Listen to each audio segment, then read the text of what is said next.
Rob Nukutola joins us now, tracking the severe weather.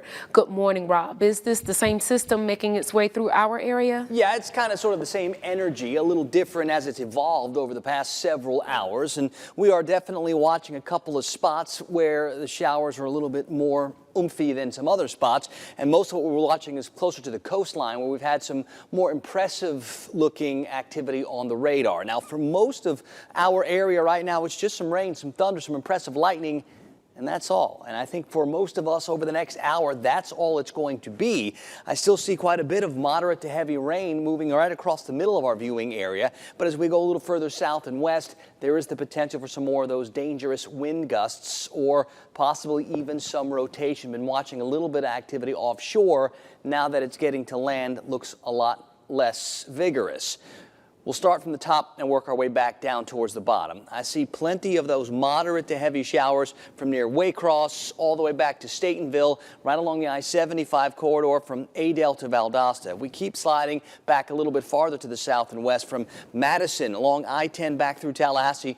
The rain is coming down pretty hard in spots, and there's going to be a bunch of lightning out there, making it look really impressive. I see quite a bit of activity near Shady Grove, north of Perry, not quite into Perry just yet, but all this is moving in that general direction.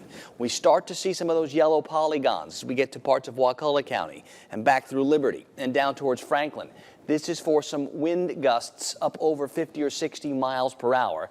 And this is where we've seen not only the most lightning, as we've watched a bunch of activity that was near Panama City about an hour ago make its progress east. I had one little tiny cell that looked like it had some rotation with it. I've got it in this area shaded in orange now, not seeing any of the impressive inbound and outbound winds like we saw when it was offshore, so that's good. So this cell itself is weakened quite a bit. Now we can see over here, maybe just a little south of Hosford, where we've got a lot of these really bright greens or even whites, where we've got a core of pretty strong winds, and that's way upstairs in the atmosphere. What that can do is mix down to the surface and give us some of those stronger wind gusts. And that's why we see those yellow polygons extending near where these core of winds are. So we'll be watching for some of those possible damaging wind gusts in these areas in the next little while. And we'll see if this core of winds can hold together and make a little bit more progress to the east towards parts of Wakulla County in the next 30 or 40 minutes or so. So I think for the next little while, there's going to be a lot to watch with the weather. The most noticeable thing for most of us, other than the rain coming down and the thunder we're going to hear, it's going to be that impressive lightning outside. There's lots and lots of that, especially with some of this activity that's a little bit farther to the south and to the west, trying to make its progress east. So areas from Franklin County down towards Gulf and Bay seeing the most of it now, but that will extend into more Wakulla and even parts of Leon in the very short term. And then a little bit later than that, it'll move into parts of Jefferson and Taylor and areas east. So lots to watch with this impressive batch that we see right through here, making its progress from west east. So much lightning out there, and it is certainly going to be something that we have to keep our eyes on, because the potential is going to be there for not just those damaging wind gusts, but when you get the lightning like this, that can spark some trouble. And then when you start to mix in that there's been a little history of some rotation offshore, there's the potential for some of that too, and we're certainly going to keep our eyes on it. We still do have that tornado watch in effect for most of our area until 7 a.m. Now the computer models have been a little bit off with this one. That happens sometimes with setups like this. So here's one version of it, bringing the activity to and through the area by 8, 9 o'clock. Now what I had to do here with the next computer is I actually adjusted about 90 miles, bringing everything a little bit faster from west to east to match up with where the actual rain is.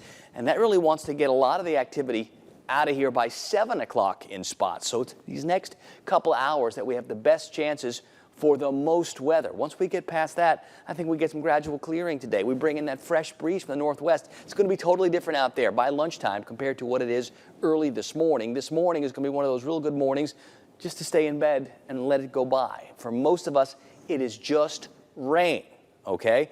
There'll be some spots to the south and west that we are certainly keeping our eyes on.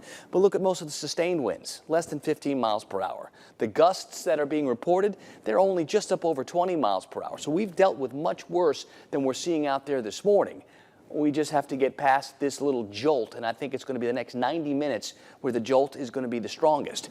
Temperatures east a little higher where those winds are still mainly from the south. Look how different it gets up to the north and west where we've been about maybe an hour removed from some of those heavier rains. Much, much cooler. Temperatures near 60 north and west, near 80 south and east. Now, this air is going to be more ripe for more of those bigger showers and storms, so we'll be watching that as the sun comes up and as that energy moves in our direction. I've got the rain chances near 100% for today. That's for the next 2 hours or so.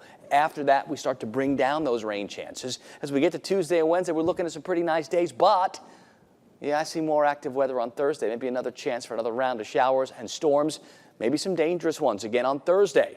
So we've got plenty to watch with the weather for this week. Of course, most of what we're going to talk about this morning is going to be about what we're experiencing this morning. And I think it's the next 90 minutes or so, guys, that it's going to be the busiest. All right. Thank you so much, Rob. We'll check back